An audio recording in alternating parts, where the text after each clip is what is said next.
네, 오늘 빠세 초대석에서는요, 대한민국 최고의 저는 경제 분야 기자라고 생각하고 있습니다.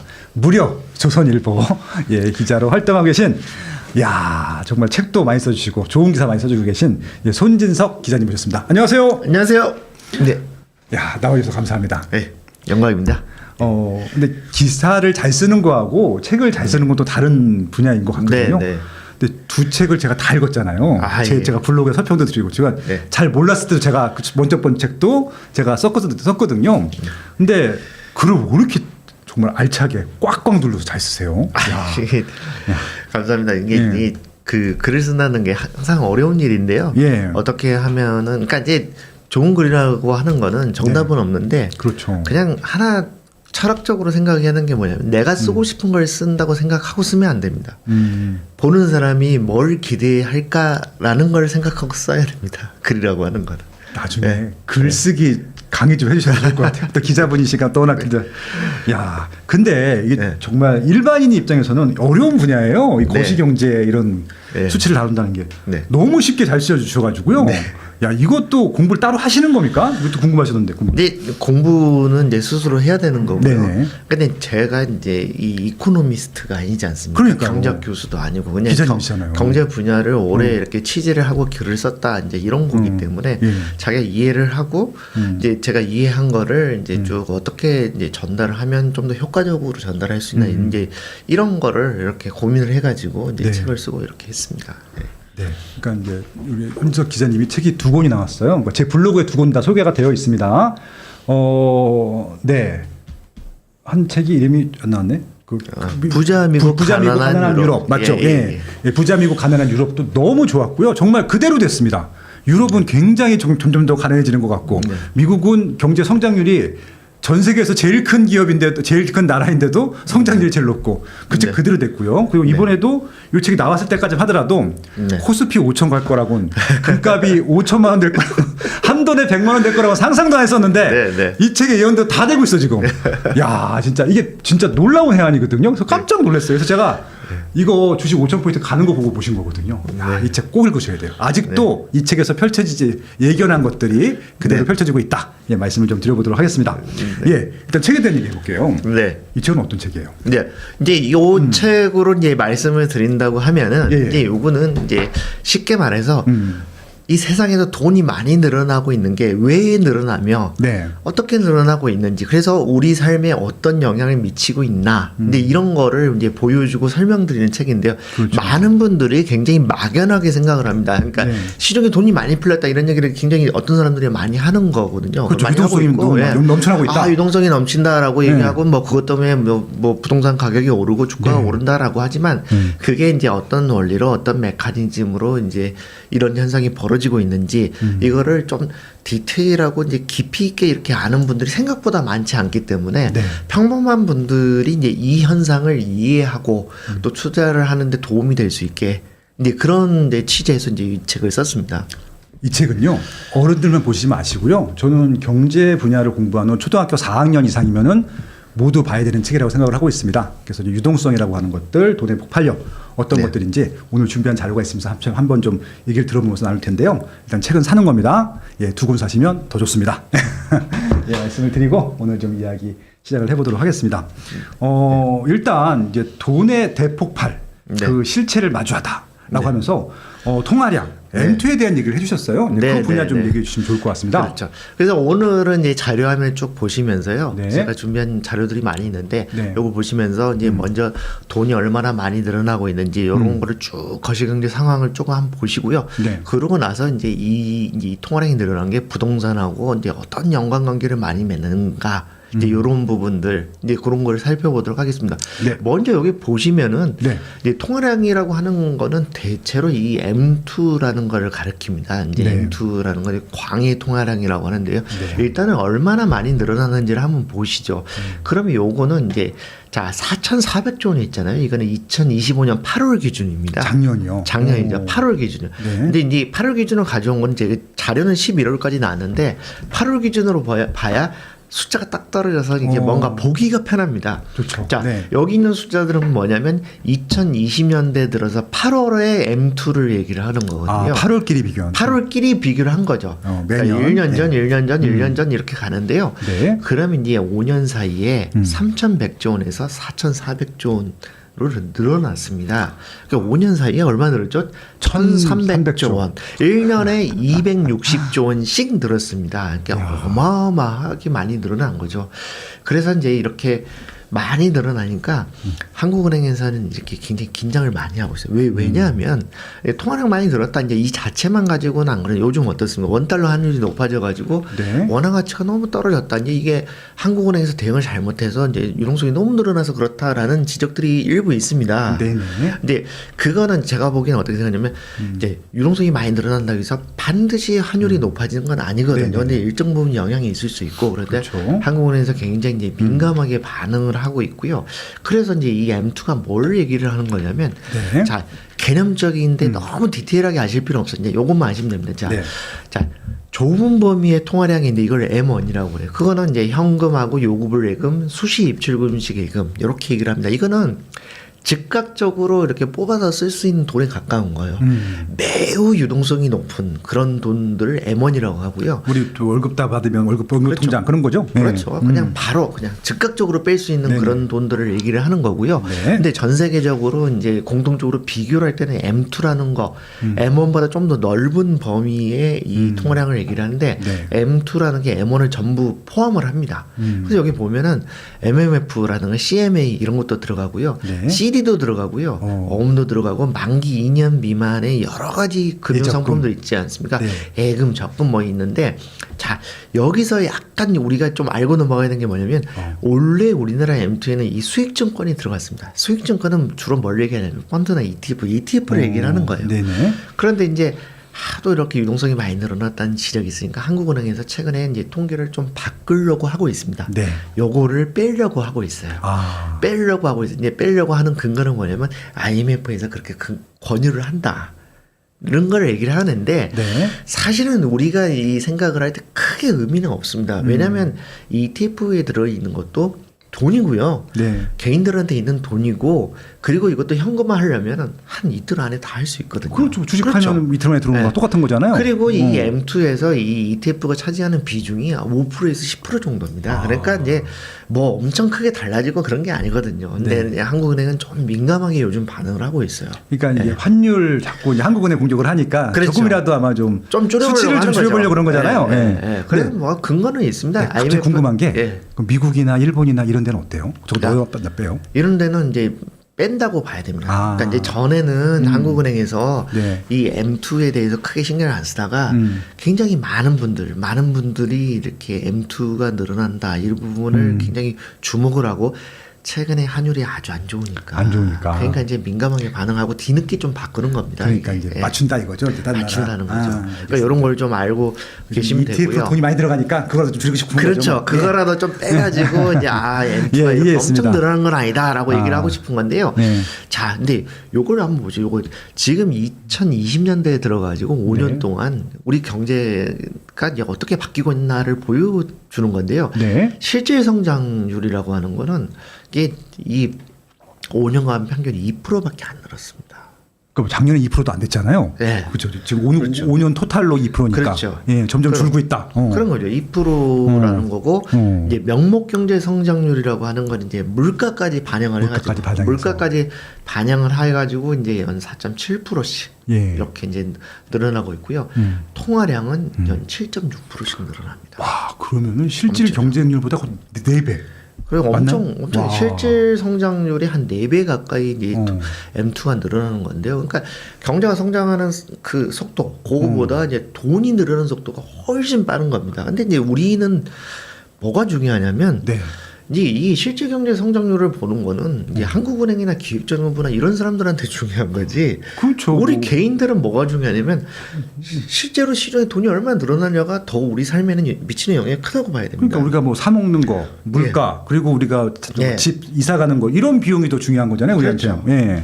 그래서 이제 요거는 이제 계산이 어떻게 되냐면 그러면 5년 동안 네. 자 원래 10억 원의 자산이 있었다. 네. 그러면 통화량 증가율만큼 5년간 자산이 늘어났다. 그러면 5년 후에 요만큼 14억 4,200만 원대까지는 불어났다라는 뜻이거든요. 그러니까 뭐 계산해보면. 10억짜리 자산을 샀는데 그냥 뭐 통화량 늘어날 만큼 늘게 되면 한 10억이 됐다 그런 거잖아요. 14억이 됐다. 14억대가 됐다는 오, 거죠. 예. 근데 이제 명목 경제 성장률만큼 이제 자산이 불었다라고 하면 12억 5천만 원대가 네네. 된다는 거예요. 5년 사이에. 근데 실질 성장률 기준으로 요만큼 늘어난다 하면 11억 간 넘는 정도밖에 네네. 안 된다. 근데 상당히 차이가 있지 않습니까? 그렇죠. 이거는 이제 예. 복리로 가는 거기 때문에 복리로 가는 거니까. 일단 7.6% 늘어났다가 7.6% 늘어난 거에서 이제 107.6%의 7.6%가 이제 계산해요. 그렇죠. 이런 식으로 가지 않습니까? 네네. 그렇기 때문에 아 이게 돈이 늘어나는 거 이거를 이제 좀 우리가 경각심을 갖고 이제 살아야 되는데 네. 자 우리가 이제 그런 것 같아요. 임금이 늘어나는 거 있지 않습니까? 월급 정에는 월급이 늘어나는 거는 대체로 이 명목 경제 성장률만큼 늘어난다고 보면 되는 네. 거거든요. 근데 돈은 그보다 더 늘어나는 속도가 빠르고 진짜 부자들은 이 M2 증가율에 맞춰서 자기 자산들을 불립니다. 정말 돈이 있는 분들은. 그런 예. M2 증가율에 해당되는 유동성이 들어가는 자산을 투자한다는 말씀이신 거죠? 그렇죠. 그러니까 이제 이거를 그러니까 부자들이 M2 증가율을 의식을 많이 해요 요즘. 그래서 내가 이보다는 요거 늘어나는 것만큼은 그보다 더 높게 내 자산을 불리겠다라는 그런 목표의식이 있는 거하고 그냥 월급 받아가지고 나 월급 늘어나는 정도에 맞춰 살겠다라고 하는 거는 굉장히 결과가 다를 수 있는 거죠. 그렇겠네요. 예. 그러니까 어떤 마음가짐을 갖느냐 이게 돈이 늘어나는 거는 그것과 이제 크게 연관이 있는데 정말 중요한 거는 이제 이 그래프입니다. 이거는 이제 뭐냐면 자 우리나라에서의 M2하고 GDP 추이를 보여주는 건데요. 네. 자 보면은 2005년까지는 이 우리나라의 GDP하고 그러니까 연간의 이제 경제 규모가 있지 않습니까? 네네네. 경제 활동의 그 생산물의 총합하고 그 해의 평균적인 M2하고 거의 같았어요. 이때까지는 2005년까지는. 예, 진짜 뭐 근데 20년 지나가지고 2024년 기준으로는 무려 M2가 GDP보다 1,500조 원이 더 많습니다. 근데 이건 물론 이거는 우리가 이해하기 편하게 이제 비교를 하는 건데요. 네. 이제 어떤 거냐면 왜 이렇게 벌어지냐 이게 여러 가지 이유가 있지만은 중국의 영향이 굉장히 큽니다. 이게 무슨 얘기냐면 중국이 이제 2001년에 WTO에 들어오면서 전 세계적으로 어떤 변화가 시작이 되냐면 자유무역이 굉장히 잘 되게 됐어요. WTO. 그죠? 예, 예. 그러니까 중국이 무관세로 다른 굉장히 거의 대부분의 나라들하고 이제 무역을 하게 되다 보니까 어떻게 되냐면 중국에서 굉장히 낮은 인건비로 굉장히 그 저렴하게 만든 물건들이 전 세계로 퍼져 나갑니다. 전 세계 생산지. 그러다 보니까 이제 어떤 현상이 벌어지냐면 이제 물건값이 그러니까 물가가 굉장히 낮게 유지가 돼요. 그렇죠. 그래서 금리를 굉장히 낮게 유지를 해도 이 물가가 많이 안 오르는 현상이 전 세계적으로 많이 벌어집니다. 그러니까 먹고 사는 게 지금 비용이 별 많이 안 든다. 그렇죠. 그러니까 금리를 중앙은행들이 굉장히 낮게 2000년대 들어가지고 굉장히 낮게 유지를 할 수 있었는데 네네. 그 여러 가지 이유가 있지만 그래도 중국의 영향이 크다고 경제학자들이 보고 있거든요. 중국 덕분에 조금 편하긴 했네요. 예, 그러니까 그렇죠. 물가 잡는 데는. 그렇죠. 예, 예. 물가도 별로 안 오르는데 예. 금리가 낮으니까 이제 이 상황은 뭐 어떤 거냐면 일종의 골디락스인데요. 근데 골디락스. 이거를 똑똑한 사람들은 이용을 되게 잘했죠. 그래가지고 낮은 금리가 오랫동안 유지되니까 대출을 많이 땡겨가지고 자산 투자를 많이 했어요. 그래서 이제 이 M2가 많이 늘어나는 건 여러 가지 이유가 있지만은 기본적으로 대출을 많이 일으켜서 신용을 창조하면 많이 늘어나는 거거든요. 통화량이. 그렇네요. 그렇죠. 예. 근데 이제 그거를 이용을 잘했고 그런 사람들이 늘어나면서 이 GDP가 늘어나는 속도보다 M2가 늘어나는 속도가 엄청나게 빨라진 거죠. 이게 아주 옛날부터 그렇지 않았어. 근데 이게 왜 중요하냐면 자 2005년까지 M2가 늘어나는 거하고 이제 이 GDP가 늘어나는 거 속도가 비슷할 때는 자 경제활동 주체들이 이제 어떻게 살아도 됐냐면 막 투자 이런 거 나 잘 몰라 상관없어 나 상관없고 그냥 회사에서 일 열심히 해가지고 월급을 많이 받으면 그럼 그거 잘 이렇게 좀 모으고 어쩌고 해가지고 난 살아야지라고만 해도 손해를 보지 않았습니다. 네네. 그거는 이제 명목경제 성장률 이렇게 올라가는 것만큼 살아도 되거든요. 근데 네. 돈이 이렇게 많이 늘어나면 어떤 문제가 생기냐면 실제로 이제 이 자기 월급이 늘어나거나 경제가 성장하는 것보다 돈이 늘어나는 것도 훨씬 빨라지기 때문에 그렇죠. 적극적으로 투자를 안 하면은 상대적인 손해가 발생을 하는 거예요.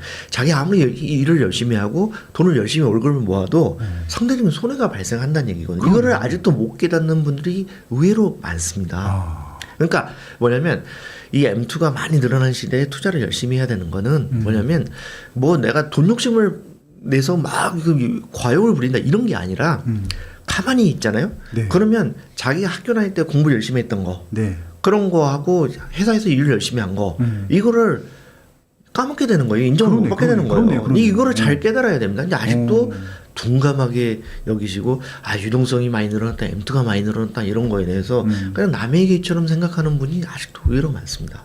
그래서 이제 그런 분들은 이제 이 방송도 잘 들어보시고요. 요 책도 한번 꼭 읽어보시면 이게 경각심을 가져야 되겠다. 돈이 이렇게 늘어날 때 돈의 파도를 다른 사람이 타고 있을 때 나만 안 타고 가만히 있다 보면은 봐버리겠구나 이런 생각을 좀 가지실 필요가 있는데요. 예, 맞습니다. 자, 그래서 이제 뭐냐면 경제의 금융화 현상이라는 게 굉장히 두드러지게 나타나고 있어요. 통화에 늘어나면서. 네. 근데 요거를 이렇게 구글 제미나이한테 제 생각을 잘 이렇게 구현을 해보라고 그랬더니 이런 이제 그림을 그려줬거든요. 자, 보세요. 이건 뭐냐. 중앙은행이 예. 수도꼭지를 틀어가지고 이제 이야. 돈을 뿌려준 걸. 한 번에 해가 되네요. 그죠? 경제라는 게 예. 어떤 생산이나 노동이나 이런 게 중요한 게 아니고 예. 이 유동성이 늘어나고 이거를 자본 투자를 부동산이나 주식에 어떻게 투자를 하고 이게 훨씬 더 비중이 커졌어요. 경제 활동에서 예. 돈이 많이 늘어나면서. 네네. 이제 이거를 좀 이제 구글 제미나이가 제 생각을 잘 이해를 해가지고 그려준 야. 그림입니다.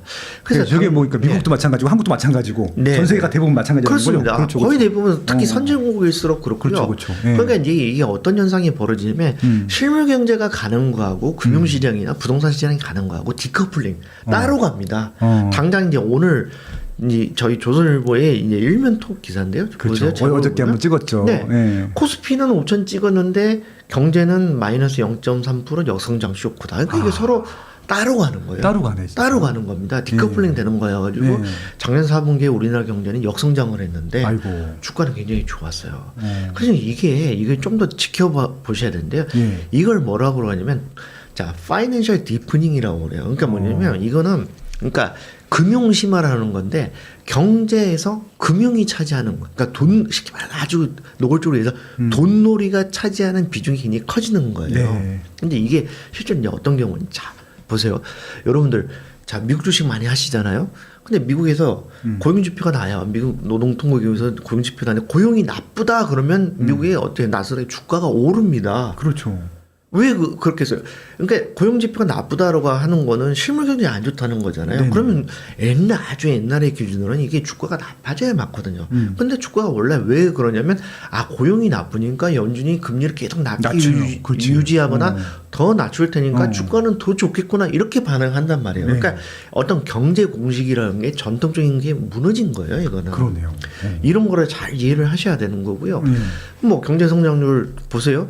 자, 작년 2025년에 우리나라 경제 성장이 1% 1.1%로 나올 걸로 뭐 예상되거든요. 1%대잖아요. 1% 근데 초반. 그 전년에는 그러니까 2024년에는 2%였거든요. 그러니까 2%도 낮다 그랬었는데. 네. 예. 근데 성장률이 2%에서 1% 정도로 반토막이 났는데 주가는 어떻습니까? 작년에 우리 1등 했잖아요. 그러니까. 전 세계 1등, 전 세계 1등. 2024년에는 뭐 코스피 지수가 2,300, 2,400, 2,500 이랬잖아요. 2000 초반이었죠. 근데 작년 말까지는 그냥 5천 다 왔고 이제 1월달에 5천 됐지 5천 않습니까? 돼버렸어요. 예. 그러니까 이게 이제 실물 경제하고 완전히 따로 노는 겁니다. 이제 이런 거를 잘 보셔야 되는 거고요. 네. 그러니까 그리고 이 부동산과 관련돼 가지고는 부동산이라고 하는 건 어떻습니까? 이제 주거 공간의 기능도 있고 이제 상품으로서의 기능도 있고 이제 혼합된 재화지 않습니까? 그렇죠, 그렇죠. 그런데 금융상품이라는 성격이 좀 더 강해지는 겁니다. 이게 특히 서울에서는 그렇고 강남에서 더더욱 그렇고 이런 현상이 나타나고 있고 그리고 매출 영원 기업의 듀레이션 효과 이게 뭐냐면 이제 이제 이 파이낸셜 디프닝 현상에 의해서 이제 돈이 너무 많이 돌아다니니까 당장의 매출이 발생하지 않은 기업의 주가가 굉장히 높게 형성되는 그런 게 있습니다. 사실은 제가 작년에 이제 이 매출 영혼 기업에 이제 미국 기업인데요. 투자를 해가지고 조금 재미를 봤습니다. 아, 그래요? 네, 그게 뭐냐면 이제 이 네. SMR 그 있지 않습니까? 소형 네. 모듈 원자로를 그렇죠, 그렇죠. 개발하는 네. 미국의 기업인데 사실 매출이 빨리 발생해 2027년 막 이렇거든요. 그렇죠. 뭐 투자하고 개발하는 동안에 매출이 안 나올 테니까. 근데 이제 금리가 낮게 유지하고 돈이 시동 유동성이 많으니까 기대만 갖고도 막 주가가 들썩들썩 하는 거예요. 예전에 네. 갑자기 그 수소 저 트럭 있잖아요. 네, 니콜라. 네. 니콜라도 그런 거 아니었어요? 그런 거였죠. 네. 이게 위험한 거거든요. 그러니까 뭔가 약간 위험한 돈놀이 같은 게 횡행을 하게 되는 겁니다. 네네. 그러니까 이제 이런 것도 우리가 잘 봐야 되는 겁니다. 그러니까 유동성이 늘어난다 이런 거를 막연하게 생각하지 마시고 이렇게 지표도 보시고 현상들도 명확하게 잘 이제 보시고 그래야 되는데 또 어떤 게 있냐면 좀비 기업들이 또 연명을 하게 돼요. 금리가 낮게 유지되고 돈이 많이 돌게 되면 그러니까, 예. 경제가 건강해지지 않습니다. 아. 그러니까 이제 사람으로 치면은 뭔가 먹을 거를 많이 먹고 이게 살이 쪄가지고 건강하지 않은 상태가 되는 거예요. 이 파이낸셜 디프니 현상이 벌어지면 시중에 돈이 너무 많아지면요. 네. 이제 그리고 또 어떤 게 있냐면 자, 이 공장이나 고용이나 생산 이런 이 키워드보다는 경제에서 주식, 채권, 부동산이 훨씬 더 이 유의미해지고 우리 일상에 미치는 영향도 더 커지고 이렇다고 볼 수가 있습니다. 그래서 이 금융 심화 현상이라는 거는 돈이 많이 늘어나서 생기는 현상들이다. 근데 그게 얼마나 늘어난지에 대해서는 이제 아까 이제 지표로 보여드렸고요. 그래서 이제 돈이 많이 늘어나면 어떻게 됩니까? 당장에 많은 분들 한 얘기가 돈의 가치가 떨어진다고 그러잖아요. 근데 요거는 이제 글로벌하게 이제 어떻게 장기간에 걸쳐서 변했나라는 걸 보여주는 데 있던데요. 네. 자, 2000년부터 2023년이 될 때까지 자, 이제 전 세계적으로 자, M2 전 세계적으로 M2는 4.9배가 늘었습니다. 4.9배 늘었고요. 명목 GDP는 3.1배 늘었습니다. 그러니까 실제 GDP는 2.2배 늘었고 소비자 물가 상승률은 2.6배였어요. 23년 동안 전 세계적으로. 아, 그러니까 이 경제를 둘러싼 주요한 이 지표들이 어떻게 바뀌냐라는 걸 봐야 되는데 이 M2가 늘어나는 게 뭐 우리나라나 뭐 미국이나 이런 데서만 많이 늘어난 게 아니고 전 세계적인 현상이다. 이게 이제 돈도 많이 이제 국경에 넘어서 다니지 않습니까? 그렇죠. 이제 이런 부분들을 우리가 잘 생각을 해볼 필요가 있겠다 이런 거고요. 자, 또 중요한 게 뭐냐면 돈이 이렇게 많이 늘어난다는 거는 쉽게 말해서 잉여된 돈들이 많잖아요. 그러면 잉여된 돈들이 많다는 건 이거는 그러니까 사람들한테 절대 고르게 가지 않습니다. 부자들 주머니에 더 많이 들어가고 자산을 원래 많이 갖고 있는 사람이 더 유리해집니다. 그러니까 이렇게 이해를 하면 좋은데요. 자, 통화량이 늘어나는 거를 하늘에서 눈이 내리는 걸로 생각을 하면 되는데 네네. 원래 자기 마당을 이렇게 딱 갖고 있는 사람은 그 마당에 돈이 이렇게 떨어지는 거예요. 눈이 떨어지는 거예요. 다 내 거. 내 거가 되는 거죠. 다 내 거. 예. 엄청나게. 근데 이게 눈이 많이 오는데 내 땅이 없어요. 예. 내 마당이 없으면 그냥 남들이 이제 돈잔치를 하는 거를 지켜보는 사람이 되는 거거든요. 예, 내가 임대야. 그러면 네. 이제 주인이 갖고 가는 거잖아요. 그렇죠. 예. 그게 굉장히 단순한 원리인데 그거를 굉장히 못 깨닫거나 실감을 못하는 분들이 많은데 이거는 연방준비제도에 있는 자료입니다. 그거를 제가 그대로 한글화해서 이제 그려본 건데요. 이 책에 있는 건데, 자, 이 왼쪽 축이라고 하는 거는 이제 미국 사람들의 이제 순자산이에요. 순자산 부채를 뺀 거. 그리고 이제 이거는 미국의 M2를 얘기를 하는 건데 쭉 보세요. 이제 요렇게 가는 거. 지금 보면은 이제 미국에서 상위 0.1% 자산가들의 순자산하고 미국의 M2가 늘어나는 거 거의 비슷하게 2010년 이후에 거의 같게 갑니다. 아, 이분들은 진짜 열심히 따라갔거나 아무튼 선제적으로 그죠? 투자를 했거나 그렇죠. 굉장히 가치 같네. 상위 0.1%인 분들은 네. 어떤 분들이 많냐면 이제 거대 재벌들이죠. 네. 이제 거대 자산가인데 진짜. 자기 기업이 있는 경우들이 많아요. 그러니까 이분들의 자산이라고 하는 거는 주로 부동산이거나 아니면 자기 회사의 자기 지분들이거든요. 주식이거든요. 그러니까 이거는 돈이 늘어나는 속도가 거의 비례하게 간다는 얘기죠. 완전 일치하네요, 진짜. 거의 일치합니다. 이게 연준에 있는 그래프 그대로 가져온 거예요. 근데 네. 거의 일치하는데, 자, 근데 이제 하이 50%의 순자산은 이렇게 갑니다. 말이 하이 50%지 그냥 절반이잖아요. 국민의 절반이죠. 절반. 국민의 절반. 절반이에요. 근데 이것도 잘 보시면 네. 지금 2010년 조금 넘어가지고 이제 요막 이렇게 거의 바닥에 있는 게 그래도 상당히 많이 올라가죠. 그래도 꽤 올라가는 겁니다. 네네. 비율상으로 봤을 때. 비율상은 올라가죠. 꽤 올라갔죠. 근데 이제 그런데도 상위 0.1%의 거긴 더 많이 자산가들하고는 기울기가 달라. 너무 기울기가 완전히 다르죠. 이게 완전히 벌어지는 겁니다. 아. 그러니까 이제 요렇다라는 걸 이렇게 좀 보셔야 되는 거고, 이제 야, 세상이 이렇게 가고 있는데 이게 이 연준에서 그려놓은 거고, 이제 국내에는 이 데이터가 없긴 하지만 국내라고 해서 많이 다르겠느냐라는 생각을 갖고 있어요, 저는. 네. 그렇겠죠. 그래서 그럴 겁니다, 이게. 이제 그래서 이게 이 그래프가 보여주는 게, 이게 이제 가만히 통화량이 늘어나고 있는 이 세상에서 내가 적극적으로 투자를 하지 않으면 어떻게 된다라는 거를 보여주는 굉장히 무서운 그래프라고 볼 수도 저도 있습니다. 소름이 살짝 끼쳤거든요. 예. 야, 저 상위 그렇습니다. 0.1%를 그냥 진짜 잘 모르겠으면 따라라도 해야겠네요. 최소한 따라는 가야겠네요. 따라가죠. 그러니까 뭐냐면 와. 저 사람들을 내가 따라가야지라는 목표의식을 갖는 거하고 그렇지 않고 그냥 나 열심히 일하고 돈 열심히 모아가지고 그냥 뭐 삼성전자 몇 주 사야지 이 정도 생각만 하는 거하고는 좀 이렇게 망가림이 다른 거고 그렇겠네요. 사람이 목표가 있어야 되는 거거든요. 네.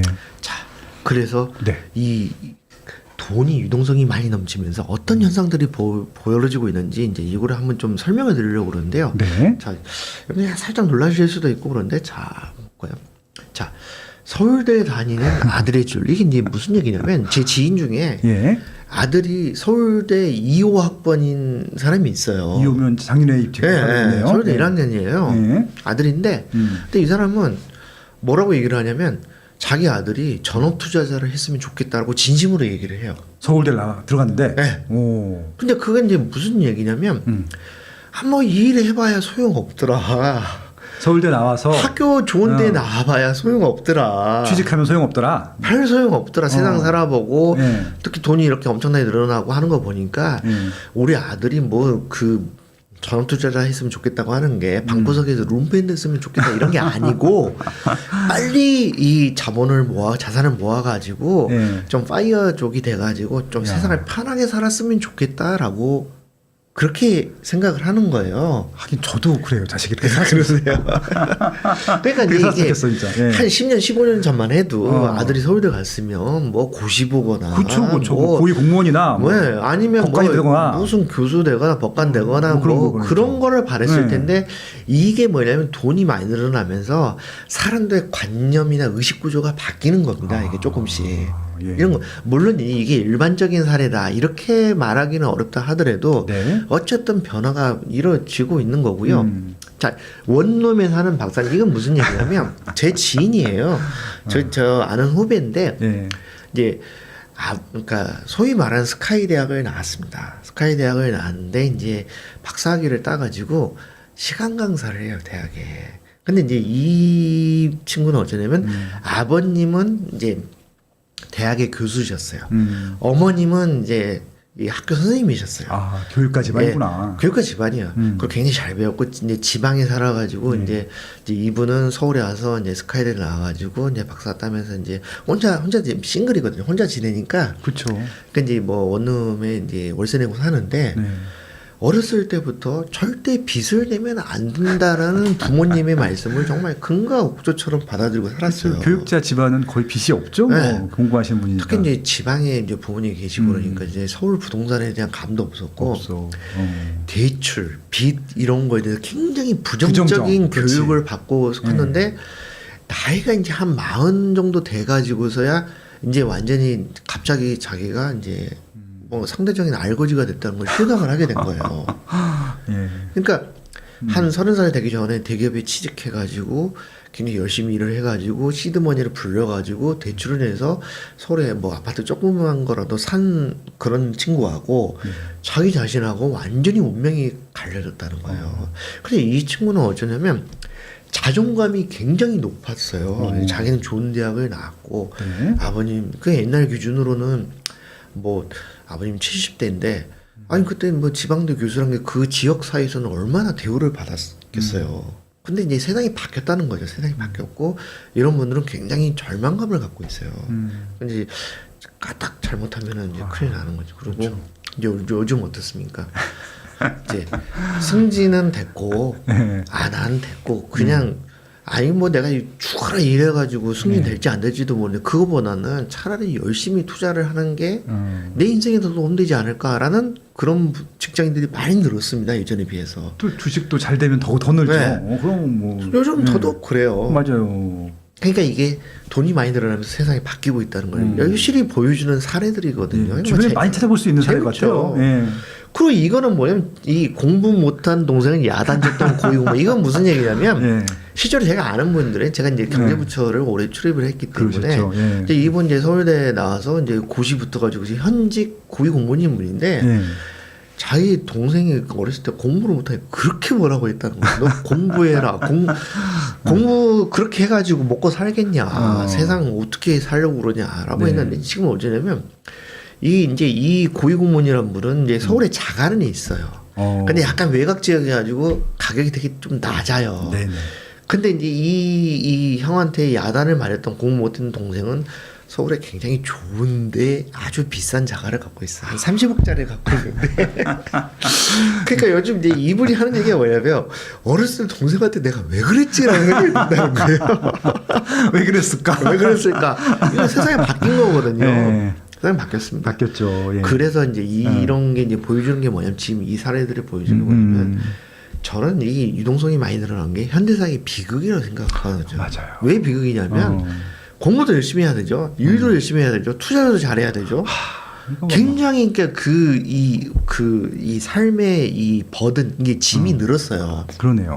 그렇지만 또 긍정적으로 생각해야 되는 거는 이 고위공무원과 그의 동생의 얘기에서 볼 수 있듯이 역전의 기회도 있는 거거든요. 그러네요. 영어로 얘기하면. 근데 한 분야를 잘 못하더라도 역전의 기회가 있네요. 그런 거죠.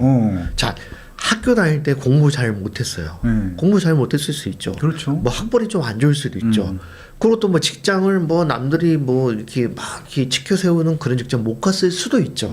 하지만 자기가 열심히 공부하고 감이 있어가지고 이 유동성이 많이 늘어난 시대에 투자를 잘했다. 그러면 그 뭐 쉽게 말해서 반가이라는 용어를 제가 기자들이 좀 쓰는데 회복을 할 수 있고 역전을 시킬 수 있고 와. 그런 기회가 있는 거예요. 이제 그렇게 볼 수도 있는 거고요. 어. 저는 이 극단적인 의대 열풍 역시도 이 유동성이 많이 늘어나는 것과 무관하지 않다고 생각을 합니다.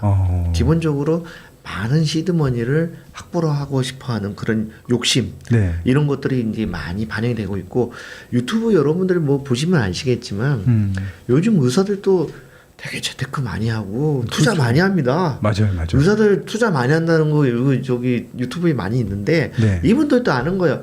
자기 학교 다닐 때 공부를 엄청 잘했잖아요. 전교 1등이죠. 뭐. 전교 1등하고 어느 어디든지. 의대 가가지고도 네. 진짜 공부를 많이 하지 않습니까? 긴 네. 시간 동안. 그렇죠. 아니 그렇게 공부 많이 해도 투자를 어떻게 하냐에 따라서 50대 60대 사는 게 다르더라라는 걸 이 사람들도 잘 아는 거예요.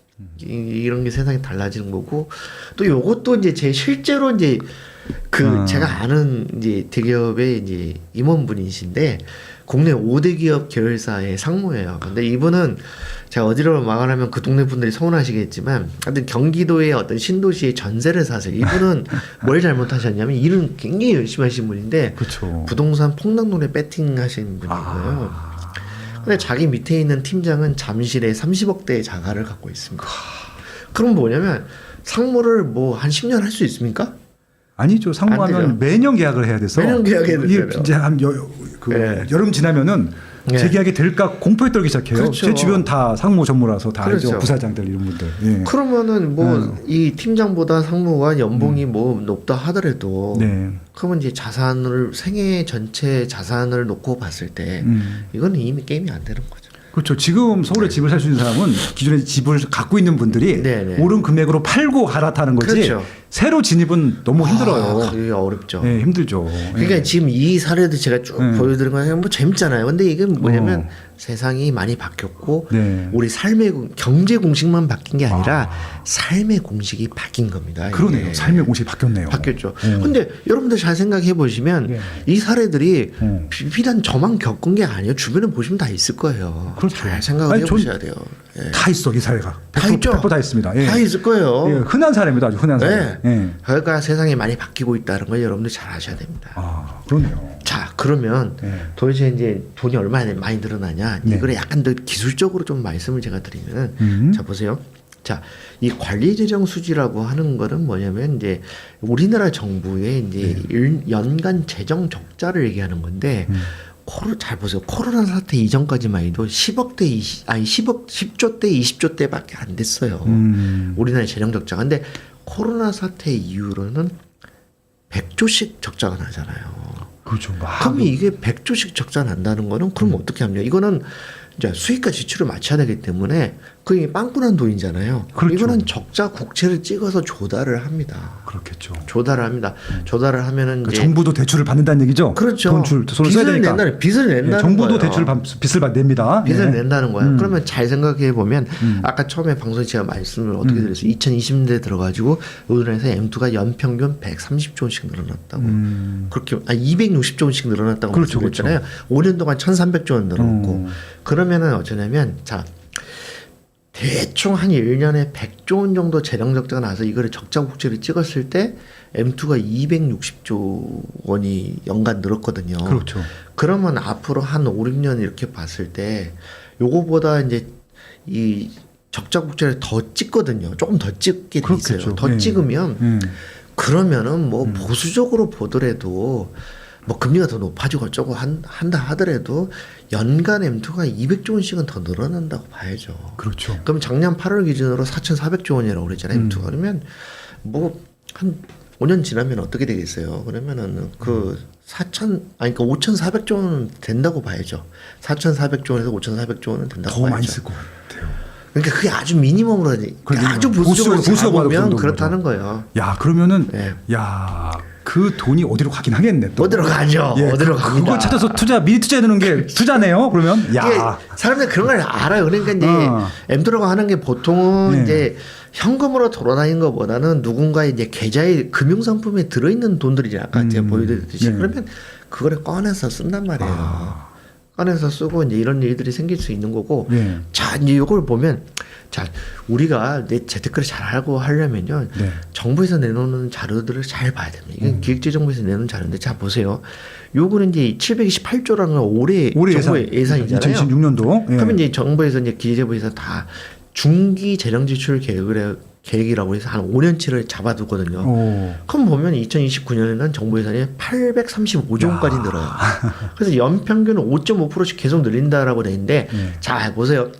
우리나라 경제 성장률 올해 이제 IMF나 이런 데서 이제 얘기하는 게 한 1.9% 2% 얘기를 하거든요. 그러면 정부 예산이 늘어나는 속도가 5.5%라는 거는 경제 성장 속도의 2배가 넘는 거예요. 그렇죠. 이게 이 추세가 계속 간다는 거고 지금 이제 요거 보면은 이미 이제 재정 적자가 많이 발생해서 펑크가 난다는 거를 정부에서 이미 다 예고를 해놓고 있어요. 이제 이런 거를 누가 자세히 얘기 안 해주는데 저 보세요. 예. 자 올해 109조 원 펑크 난다라고 돼 있죠. 지금 예산 상태로라고 하면 네. 거둬들일 돈보다 그죠? 나갈 돈이 더 많다. 예. 728조 원의 이제 이 예산을 네. 이제 집행을 하면서 네. 109조 원은 펑크가 난다라고 이미 이제 예측해서 이제 이만큼은 적자 국채를 찍어서 빚을 내서 충당을 하겠다라고 해놓은 거예요. 이런 걸 볼 줄 알아야 되는 겁니다. 그러네. 미리 그러니까 예고를 이제 했어. 야. 여기 보면은 728조 원이라고 하는 거를 예. 전부 세금 수입으로 하지 않는다. 그래서 이제 619조 원 정도 되나요? 한 620조 그쵸, 원 그쵸. 정도, 그 정도 되는 돈만 세금 수입으로 집행을 하고 나머지 이 109조 원 정도는 그냥 뭐 이 빚을 내 가지고 빚을 쓰겠다라고 하는 거고, 근데 이게 줄어듭니까? 더 늘어나네요. 더 늘어나잖아요. 그러니까 제가 말씀드린 대로 이게 뭐냐면 2020년대 들어서 5년 동안 연평균 대략 M2가 260조 원 정도씩 늘었으니까 앞으로 5년 금리가 더 높아지고 높아져서 빚을 좀 덜 내가지고 또 대출 규제도 굉장히 빡빡하게 돌아가고 그래서 굉장히 보수적으로 본다 하더라도 어쨌든 대충 한 1년에 200조씩은 계속 꾸준히 늘어나지 않을까라고 하는 게 이런 데이터들을 봤을 때 무리한 예측이 전혀 아닙니다. 이게. 그렇죠. 그러네요. 뭐 당연히 수준 거예요. 스스로 한 거잖아. 이게 남이 해준 정부 것도 아니고. 스스로 이렇게 하겠다고 해놨어요. 야. 그러니까 여러분들이 이제 뭐냐면 기획재정부나 이 금융위원회에서 발표하는 자료다. 한국은행이 발표하는 거시경제 데이터들 이런 것들을 이제 잘 보셔야 될 필요가 있는 거죠. 아마 오늘 이 방송 보신 네. 분들은 아마 보실 것 같아요. 이거 누가 딴 데서 잘 얘기 안 합니다. 안 하죠. 이게 뭐 좋은 얘기도 아니니까. 네. 근데 이제 잘 봐야 되는 게 뭐냐면 이제 정부의 지출이라고 하는 게 왜 이렇게 많이 늘어나요? 코로나 때 좀 늘어났는데 그때 이제 늘어나고 이제 다시 안 줄어도 계속 많이 늘거든요. 네네. 이거는 근데 자 우리나라 경제뿐만 아니라 세계 경제를 이해하는 데 굉장히 중요한 겁니다. 왜 정부의 지출들이 이렇게 2020년에 들어가 엄청나게 늘었냐? 네. 빚을 엄청 내면서까지 지출을 많이 하느냐?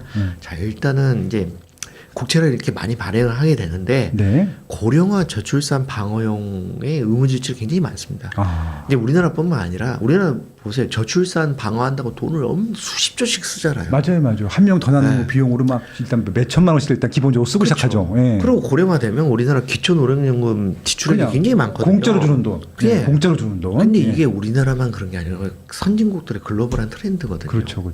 그리고 이제 코로나 때 봤듯이 정부가 직접 수요를 창출해야 된다. 정부가 돈을 뿌려가지고 경제를 일으켜야 된다라는 네. 그런 요구가 굉장히 많고요. 음. 그리고 이제 이게 이제 악순환인데요. 시중 유동성이 많이 늘어나면 아까 제가 보여드렸듯이 어때요?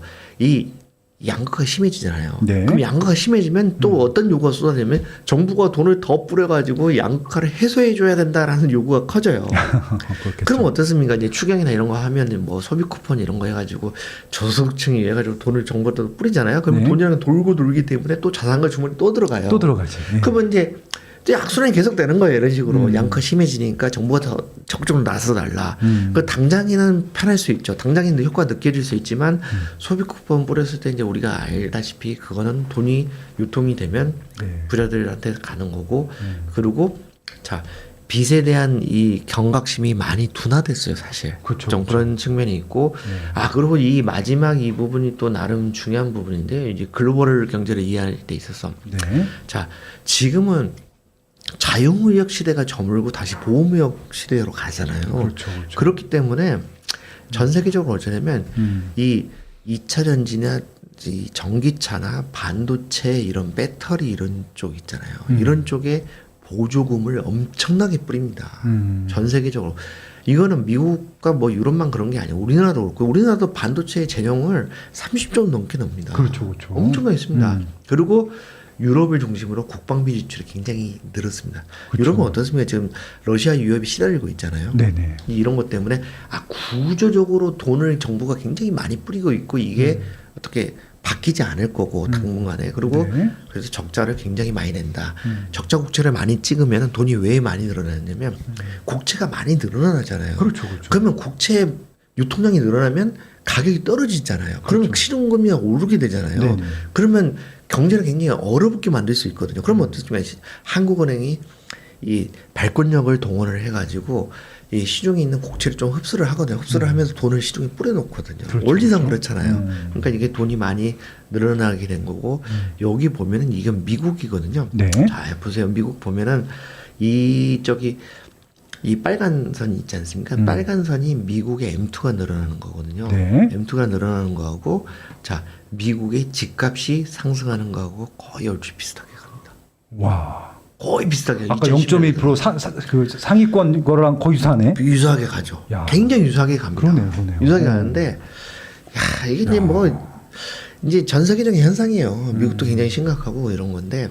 한국만 집값이 올라가는 게 아니고 예. 미국도 많이 올라가네요. 그렇죠. 그래서 이제 이 부분은 이제 이 부분은 이제 중요한 부분인데 이제 제가 이제 길게 설명하지 않고 간단히만 설명하고 넘어가려고 하는데 네. 저는 이제 경제부 기자를 하면서 사실 이제 기획재정보다 이제 금융위원회 이런 데 출입을 많이 해봐서 네. 거시경제나 금융 이런 걸 많이 다뤄봤는데 우리나라 부동산 시장을 이해하는 데 있어서 이제 저는 어떤 생각을 갖고 있냐면 이 건설업계 관점 조금 낮춰주고 금융의 관점 조금 약간 높여서 이렇게 좀 균형을 맞추는 게 중요하다고 생각을 하는데 네. 그게 이제 왜 그러냐면 자 그러니까 부동산 전문가들은 건설업 베이스들이 사실 좀 많아요.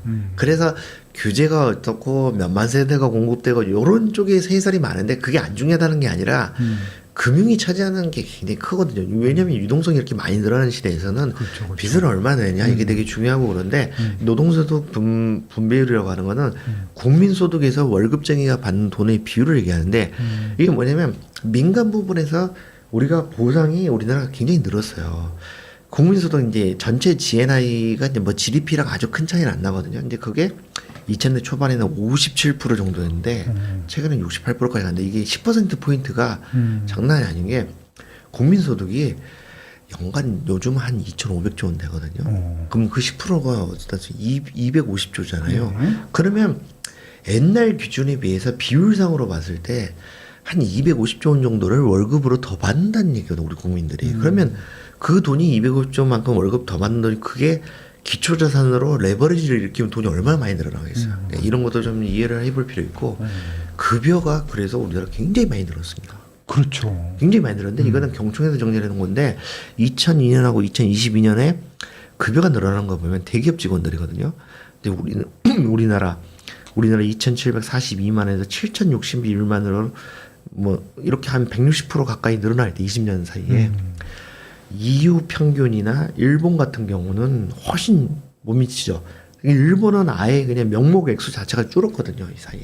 그렇죠. 이런 거 보면 급여가 굉장히 늘어나고 이게 부동산 값을 그러니까 높이는데 저는 굉장히 그 영향이 크다 이렇게 보는데 삼성전자에서 공시해놓은 자료입니다. 2000년에 삼성전자 직원의 평균 연봉은 3,669만 원. 근데 이제 불과 10년 만에 배 이상 늘어나죠. 그래서 지금 이제 2024년 같은 경우는 1억 3천만 원까지 갔습니다. 그럼 이제 이 직원들이 내는 이 레버리지로 일으키는 이 대출액 이런 게 엄청나고 이게 이제 통화량을 많이 늘려놓는다 이런 건데 여러분들이 이런 거는 이제 계산을 하실 거예요. 30대 초중반 정도 되는 부부가 있는데 네.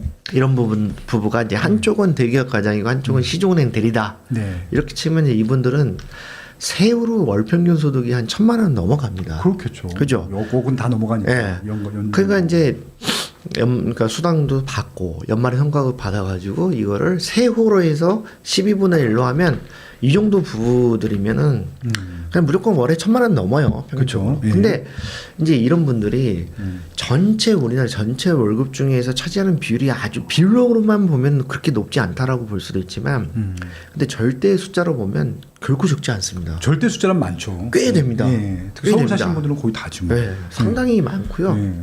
그러면 이런 분들 6억 원을 연사 프로에 월급 윤동으로 30년 빌리면 한 달에 286만 원 갚는데 이게 엄청난 부담이다 할 수 없다. 이제 이런 저 게 정도면 너끈히 갚는 거지. 진짜. 그렇죠. 예. 그러니까 이게 부담 하나도 없죠. 예. 세상이 많이 바뀌는 건데 예. 대출에 대해서 아직도 겁을 많이 내는 분들은 이제 이런 것도 사실 잘 모르는 분도 여전히 좀 있어요. 네. 그러니까 작년에 우리가 대출 규제 세게 했지 않습니까? 그렇죠. 그러니까 그 6억으로 한번 좀 세게 쪼였을 때 작년 6월인가요? 그때 이게 6월 7일 대책, 그렇죠. 6.27 대책. 그때 6억으로 줄였죠. 예.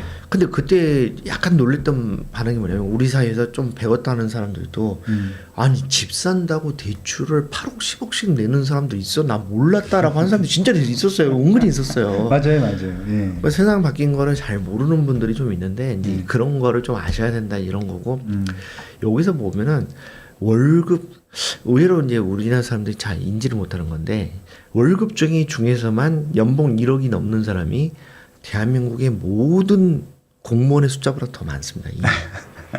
우리나라 공무원 숫자 전체 공무원 숫자가 120만 명대나 124만 명인가 예. 이미 그보다 더 많다라는 걸 보여주는 거고 연소득 그러니까 개인으로 말고 가구로 봤을 때 연소득 1억 원 이상인 가구 비율이 지금 20%가 넘어갔거든요. 네. 근데 이게 퍼센트로 하니까는 보세요. 2023년에서 2024년 가면서 1.3% 포인트 늘었잖아요. 근데 이거 가구 숫자로 하면 30만 가구예요. 30만 가구입니다. 그러네요. 그러니까 엄청 그러니까 이게 소득 순위라고 하는 게 굉장히 빨리 높아지고 있다. 이제 이런 걸 아셔야 되고 또 네. 뭐가 있냐면 저는 고용 제도라고 하는 게 경제에 미치는 영향이 굉장히 크다고 생각을 하는 사람인데 네. 요즘은 옛날하고 좀 달라진 게 뭐냐면 네. 대기업의 직장 수명이 좀 길어졌어요. 대기업의 직장 수명이 길어졌다. 그러니까 네. 이직을 잘 안 한다는 얘기인 거죠? 그러니까 이제 이직을 잘 안 한다기보다는 임원이 안 됐다고 회사에 쫓아내는 게 퇴직. 네. 퇴직을 안 한다. 네. 오. 이게 보시면 삼성전자 직원의 평균 근속 연수 2004년에 여기 이제 공시 자료에 나온 거예요. 6.8년인데 2024년에 13년이어가지고 오, 거의 2배? 20년 사이에 거의 2배가 됐어요. 근데 이 평균 근속 연수는 한 달, 두 달 다니고 사표를 내는 사람들까지 평균으로 하는 겁니다. 그렇기 때문에 13년이다라고 하는 거는 내가 안 나가고 버티겠다라고 하는 사람이 25년 간다는 얘기예요. 그러네요. 오. 근데 이거는 제가 확실히 느낄 수 있는 게 제가 2004년에 이 삼성그룹 계열사에 들어갔었어요. 제가 기자하기 전에. 네네. 저는 진짜 처음에 꼭 기자를 하겠다 이런 게 아니었기 때문에 들어가서 이제 그룹 연수를 봤는데 그때만 해도 그 IMF 외환위기 지난 지 그렇게 아주 오래 안 됐잖아요. 그렇죠. 내가 임원이 안 됐는데도 20년 이상 다닐 거라고 아무 생각 안 했어요. 근데 이게 분명히 길어지고 있거든요. 그러네요. 근데 길어지고 있는데 여러 가지 이유가 있지만 이 직장 내 괴롭힘 방지법이 상당히 큰 영향을 주고 있어요. 아, 그렇죠. 그러니까 옛날에는 그러니까 이거요. 우리나라 이 그 근로기준법에는 정규직을 해고하는 게 굉장히 어렵습니다. 그렇죠. 네. 그게 그 법률 조항만 보면은 유럽보다 더 힘들어요. 근데 그런 조항이 사문화돼 있었어요. 왜냐면 사람을 망신을 줬거든요. 업무를 안 주고 화장실 앞에 책상 두고 맞아요, 노트북 맞아요. 뭐 저기 컴퓨터 뺏어버리고. 그러니까 아무것도 안 하고 멍하니 네. 그냥 하루 종일 이렇게 하고. 그래가지고 네. 이제 지발로 이렇게 지손으로 이제 사표 써서 나가겠는데 그게 다 요즘은 직장 내 괴롭힘 방지법 때문에 안 됩니다. 안 된다. 예. 만약에 직장 내 괴롭힘 방지법 이거 정식으로 고소가 되잖아요. 그래가지고 수사를 하게 되면 일단 언론에 기사 나오고 그렇죠. 대표이사 처벌될 수 있거든요. 그렇죠. 간단한 문제가 아닙니다. 이게 그렇기 때문에 이익을 못 내는 회사라면 모를까 이익을 충분히 내는 회사가 직원들을 요즘은 강제로 내보내지 않거든요. 그렇죠. 근데 이게 통화량을 늘어나는 거하고 아파트값 오르는 거는 어떻게 밀접하게 연관이 돼 있냐면 일단 이 직장 내 괴롭힘 방지법이 시행된 시기가 2019년 여름이에요. 그럼 이게 뭘 얘기를 하냐면 코로나 사태가 터져가지고 유동성이 폭발하기 직전에 딱 시행이 된 거예요. 이게 시기적으로 맞물리는 거고. 네. 자 이제 어떤 게 있냐면 야. 잘 생각을 해보시면 자 제가 삼성전자 다녀요. 44살, 45살 정도 된 부장이에요. 근데 한 3-4년 길게 봐 3-4년 안에 상무가 안 되면 네. 나 잘려. 그렇죠. 이렇게 생각하는 사람이 8억, 10억씩 대출을 내가지고 집을 가감하게 사고 할 수 있을까요? 쉽지 않아요. 아니 퇴직 앞두고 있으면 그 의사결정 못 하죠. 못해요. 못합니다. 근데 요즘은 못합니다. 임원이 안 돼도 50대 한 중반까지는 간다는 그런 자신감이나 이렇게 편안함이나 이런 게 있기 때문에 그렇기 때문에 40대 중후반 이런 사람들도 대출을 적극적으로 내고 그게 부동산 값을 아파트 값을 올리는 상당히 영향을 많이 줍니다. 100% 공감. 네. 네. 그런 것 같습니다. 그러니까 이게 옛날하고 공식이 많이 달라진 그러네요, 거거든요. 그러네요. 네. 근데 여기 보시면 근속연수가 삼성전자만 만들어낸 게 아니에요. 여기 보면은 자 2019년하고 2024년 비교를 한 건데요. 네. 무슨 네이버처럼 이렇게 이직이 많은 IT니까? 그런 IT 쪽에서도 상당히 눈에 띄게 늘어났죠. 그러네요. 기아차 같은 경우는 20년이 넘는데 원래 길었네 원래. 네, 원래도 길지만 평균 근속 연수가 20년 넘는다는 거는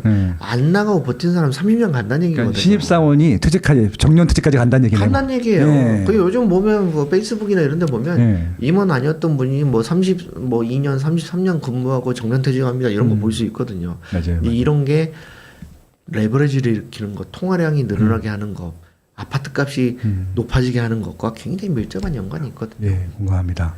이건 경총에서 내놓은 자 이거 보세요. 자, 대기업에서 55세에서 59세 사이 정규직. 이건 뭐냐면 임원이 아닌 정규직. 그렇겠죠. 임원은 임시직이잖아요. 임원은 계약직이죠. 계약직이니까. 네. 근데 이게 숫자가 얼마나 불어났습니까? 6배. 어마어마하게 불어난 거죠.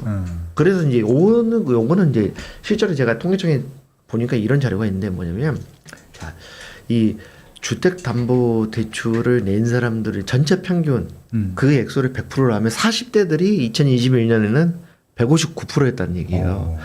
근데 이게 2023년에는 더 늘었죠. 그러니까 40대들이 더 지른다는 거예요, 대출을. 예. 그러니까 이게 내일 모레 퇴직할 사람들의 행태가 아닌 거예요.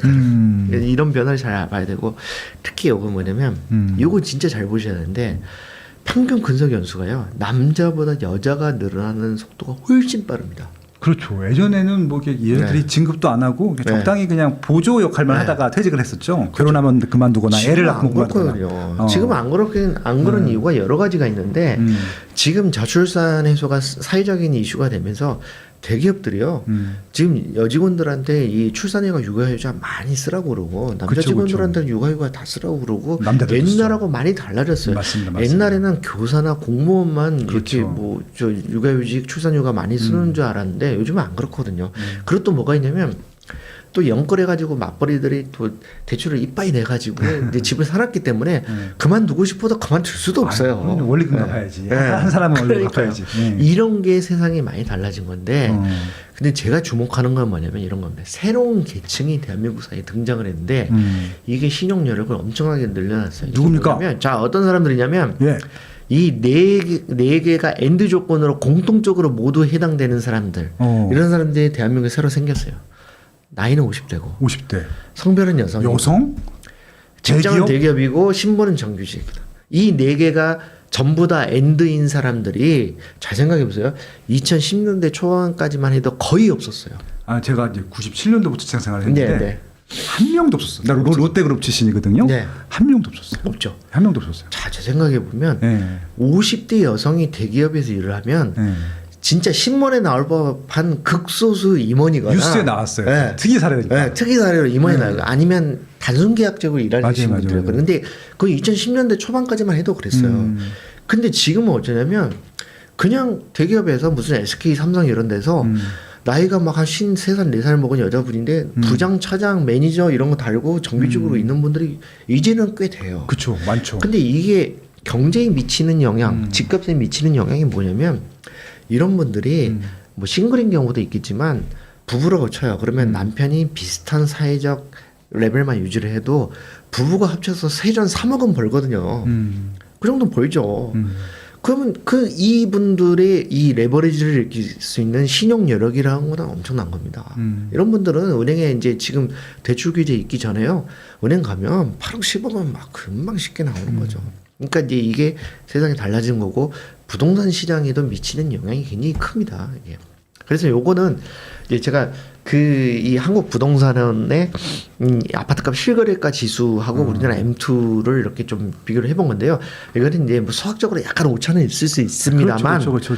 하지만 이제 M2 여기 이제 들어 올라가는 게 이게 4.5배로 해보고 이 지수도 4.5배로 했으니까 이게 이 기울기 자체가 크게 틀리는 않아요. 근데 기울기가 보면 똑같네요. 평균 네. 따지면 비슷할 것 같은데요, 진짜. 근데 요거를 잘 봐야 되는 게 보세요. 그러면 노무현 정부 말기 때는 이 서울의 아파트값 지수가 M2보다 위로 올라와 있죠. 그랬다가 상당히 이 아파트값이 이제 행보를 하면서 살짝 떨어지지 않습니까? 예, 장기 좀 그죠? 행보. 예. 근데 역대로 제일 낮았던 게 2013년인데. 그렇죠. 근데 이때는 M2에 비해서 이 그 실거래가 지수가 많이 내려와 있잖아요. 그러네요. 그러면 딱 역사적으로 봤을 때 이럴 때가 M2보다 아파트값이 내려와 있을 때가 투자를 하게 되는 좋은 시기인 거죠. 그렇죠. 특히 저때는 야, 2014년도는 제가 생각해 보면은 네. 무조건 압구정 현대아파트를 샀어야 됐어요. 그때 샀어야 됐죠. 맞아요. 예. 그랬다가 이제 네. 자 그래가지고 2015년 넘어가면서 아파트값이 쫙 올라가지고 2020년, 21년 이럴 때 팍 피크로 21년 피크로 올라가면서 네. 이 아파트값 지수가 M2를 올라가 버렸죠. 넘어가 버렸잖아요. 넘어가 버렸잖아요. 네.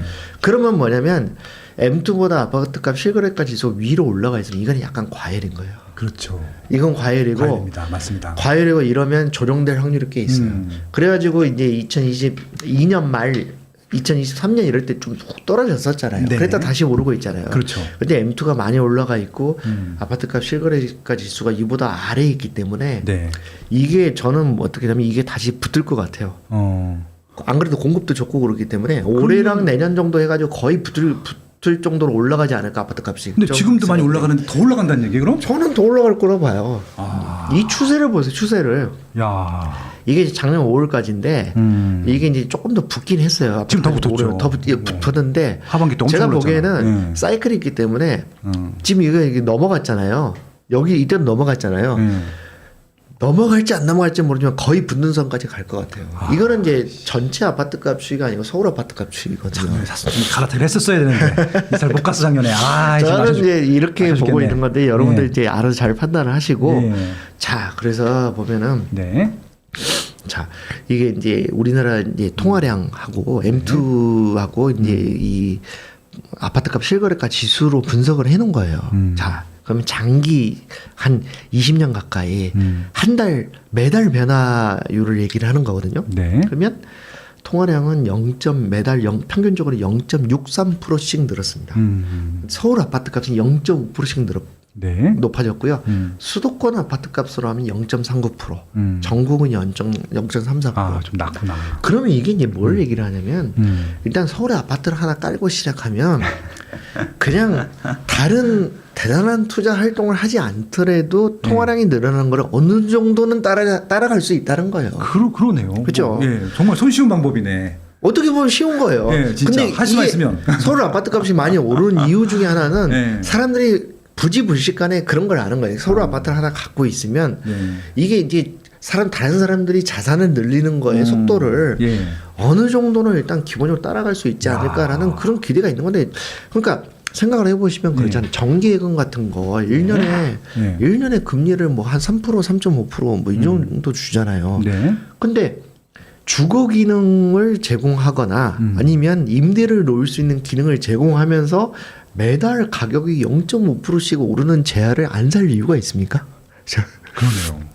아니 이걸 그러니까 M2를 놓고 보면은 그 당연한 이 명제가 확실히 더 실감이 되는 거예요. 이게 예, 이런 걸 좀 생각해 보실 필요가 있습니다, 여러분들. 진짜 이거 예. 중요한 수치인데요. 중요한 수치죠. 오.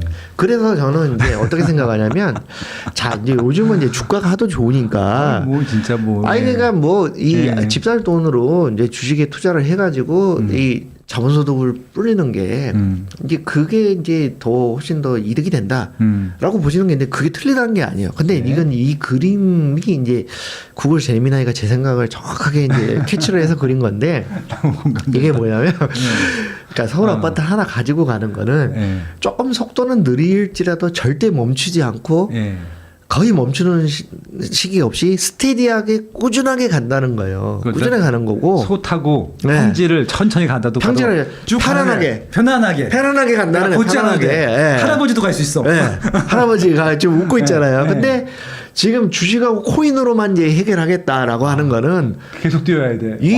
이 할아버지의 이 달구지보다 더 빨리 달리는 게 가능할 수도 있죠. 가능할 수 있어요. 할수 있죠. 가능할 수 젊을 때 있어요. 빨리 뛸 수 있잖아요. 그죠? 예, 운동신경 그렇지만 키우는 여기 사람. 보세요. 땀을 굉장히 많이 흘리고 있죠. 굉장히 힘들고 그리고 굴곡이 많잖아요. 오르락 내리락이 훨씬 심하고. 그렇죠. 그래서 이제 그러고 길게 레이스를 하다 보면 주식하고 코인으로 항상 성공할 수만은 없잖아요.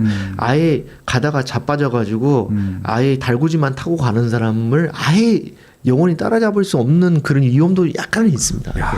아 이거 너무 공감되는데. 그죠? 야, 그래서 이렇게 이 쉽게 펴서. 제미나이가 굉장히 똑똑하고 저는 야. 개인적으로 제미나이 그러니까 구글에 투자를 좀 꽤 했어요. 우리 워렌 버핏도 하고 은퇴하셨잖아요. 네. 마지막 투자. 워런 버핏이 마지막 구글을 투자잖아요. 네. 안 보다가 구글을 간과했다라고 하면서 마지막에 엄청 샀잖아요. 그러니까 애플 다 팔고 그냥 네. 구글 샀잖아요. 구글. 야. 근데 저는 그게 되게 안전한 투자라고 생각하는 이유가 뭐냐면 여전히 이제 선발 주제라는 이유로 우리나라뿐만 전 세계적으로 챗GPT의 이 이용자가 훨씬 많습니다. 그렇죠. 근데 제미나이의 발전 속도가 저는 더 빠르다고 보거든요. 그럼 결국은 이제 이용자 숫자가 좁혀지거나 뭐 역전될 수도 있는 거고 뭐 그렇게 보면 워런 버핏이 그렇게 본 것 같아요. 저는. 그쵸. 근데 하여튼 서울 아파트를 하나 가지고 있는 것과 그거를 나는 그걸 살 돈으로 다른 투자를 해가지고 더 빨리 불리겠다라고 하는 거는 이렇게 그림에서 그러네요. 제미나이가 제 뜻을 잘 읽었습니다. 그래서 저는 이제 어떻게 생각하냐면 자 이거를 이분법적으로 볼 건 아니고 네. 일단 기본적으로 서울 아파트를 갖고 있으면 통화량이 늘어난 걸 어느 정도 방어를 할 수 있기 때문에 그 자체로 네네. 갖고 있으면서 이거 주식 코인 투자를 병행을 해가는 게 그렇죠. 포트폴리오 그죠. 차원에서. 포트폴리오상으로 뭐 한쪽에 몰빵을 하는 거는 현명하지 않고요. 예. 요걸 하나 달아놓고 요걸 또 하시고 그러면 그렇죠. 굉장히 현명한 투자가 되지 않을까. 뭐 저는 그렇게 생각을 하고 있습니다. 아유, 너무 훌륭한 네. 제안이십니다. 그래서 이제 저 이제 마지막으로 이제 어떤 거를 말씀드리고 싶냐면 여러분들 이 방송을 보시는 분들은 잘 아시고 계시겠지만 네. 자꾸 이 인구가 줄어드는 것과 관련돼 가지고 불안함을 표시하는 그러니까 아파트 값에 대해서 불안함을 표시하는 분들이 많은데 네네. 생각보다 서울에서 인구가 줄어드는 게 되게 오래됐어요. 그거를 맞아요. 예. 굉장히 오래됐는데 그거를 잘 모르는 분들이 많아요. 서울 인구가 예. 역대로 가장 많았던 건 1992년입니다. 맞습니다. 90대 초반에 제일 많았었어요. 네, 92년도고 예. 지금 작년 기준으로 930만 명까지 줄었거든요. 네, 맞습니다. 그 160만 이 30년 넘는 동안 160만 명씩 줄었어요. 네. 엄청 많이 줄고 경기도는 어마어마하게 커졌거든요. 그렇죠. 네. 경기는 어마어마하게 커졌어요. 지금 EU 회원국이 27개국인데 경기도보다 인구가 많은 나라가 7개밖에 없어요. 그 정도로 경기도에 많이 쏠렸거든요. 맞죠. 예. 그럼 이게 뭘 의미하냐면 예. 이 여러분들 이제 아시는 분들은 잘 아시지만 서울에서 경기도로 나가는 사람들이 굉장히 많다는 거고 그렇죠. 사실 이분들은 밀려나듯이 간 거라고 봐야죠. 네, 그러니까 돈이 그렇죠. 있으면 서울 남는 거고 그렇죠. 돈이 부족하면서 경기도 가는 거죠. 예. 그리고 경기도 인구가 이렇게 많이 들어간 건 서울에서 나온 사람도 있지만 지방에서 수도권으로 올라오는 사람 중에 바로 인서울이 서울에다 주거지를 마련하지 못하는 사람들이 되게 많거든요. 그렇죠. 바로 경기도 네. 또 좋은 일자리도 많고. 좋은 일자리도 경기도에 많고요. 예, 맞습니다. 그런 여러 가지가 이제 얽혀 있기 때문에 그래서 서울의 인구가 줄어드니까 그래서 이제 뭐 아파트 값이 이제 좀 뭐 미래가 없을 거다라고 하는 거는 제가 봤을 때는 굉장히 위험한 배팅이고 그렇죠. 지금 이 그래프에서 볼 수 있듯이 서울의 아파트를 사기 위한 대기 수요가 어마어마하다 이렇게 보는 게 정상이라고 저는 보거든요. 맞습니다. 네.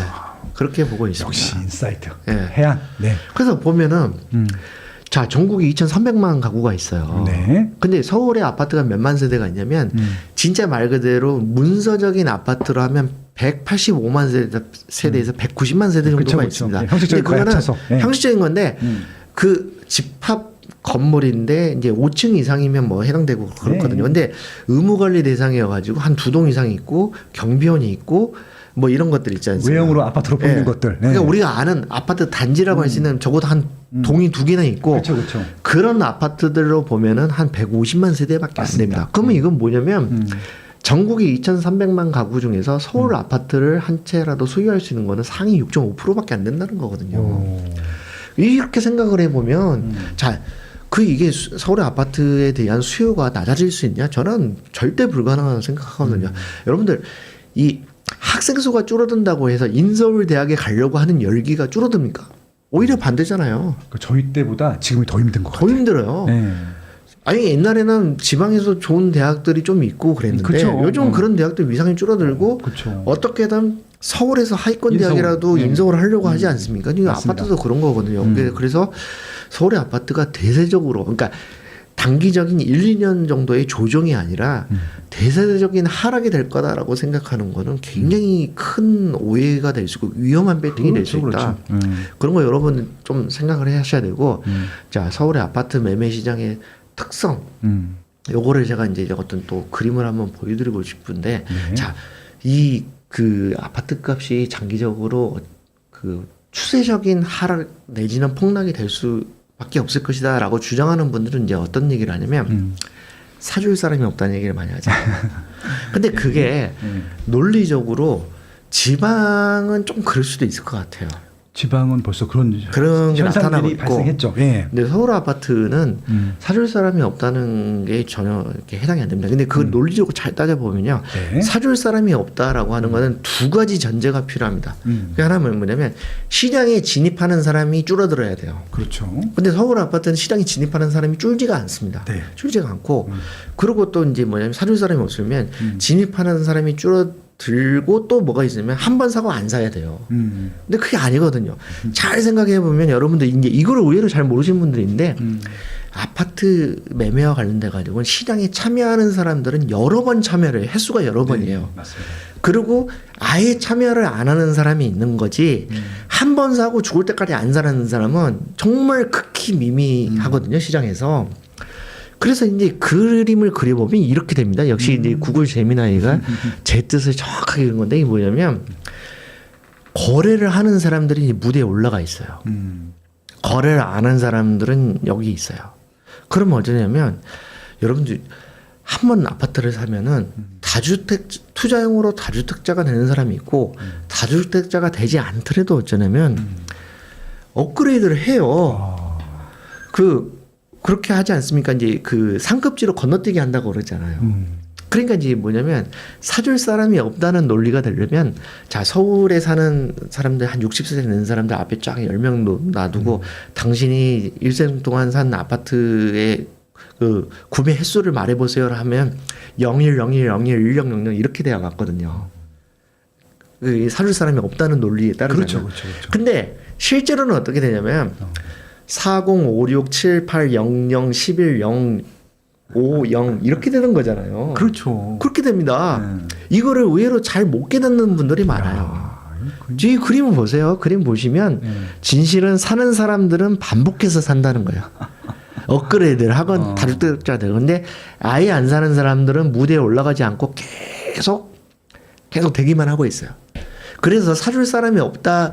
그러니까 인구가 줄어드니까 사줄 사람이 없다라고 생각하시는 분들은 저는 어떻게 생각하냐면 실제로 거래를 한 번도 안 해봤기 때문에 이론적으로 머릿속에서 그렇게 되지 않을까라는 약간 막연한 생각을 하는 거 아닐까. 한 번이라도 거래를 해보시면 이게 사실 이사 가고 싶잖아요. 그렇죠.